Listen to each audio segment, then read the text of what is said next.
جو پڑھنے پڑھانے والے لوگ ہیں، اگر آپ منزل کی تینوں جلدیں دیکھ لیں وظائف کی، کہ سفید پوش کپڑے ہوں، جو با موکل پڑھنے والے لوگ تھے. اب با موکل کا آج کل کانسیپٹ یہ، با موکل کیوں پڑھے گا وہ؟ کہ انوسنٹ ڈیول کی شیطان سے ملاقات کروا دے. ایک مثال کی دے رہا ہوں، hypothetical as a joke as well. با موکل کیوں پڑھے گا وہ؟ کہ مسرور بھائی کا یعنی کہ وہ کیا کہتے ہیں اسے، گاڑی جو ہے اس کی لیز ختم ہو رہی ہے، ایکسٹینڈ کروا دے. با موکل کیوں پڑھے گا وہ؟ کہ شہزاد بھائی کا ویزا کروا دے.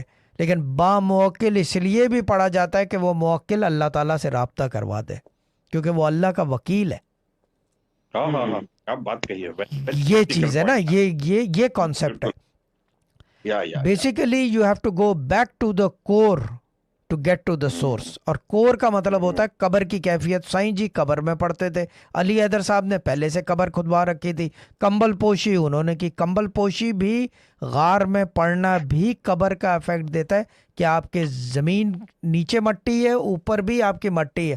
پہاڑ مٹی کا بنا ہوتا ہے، کوئی ایلینیٹڈ آبجیکٹ کا، ٹائٹینیم کا نہیں بنا ہوتا.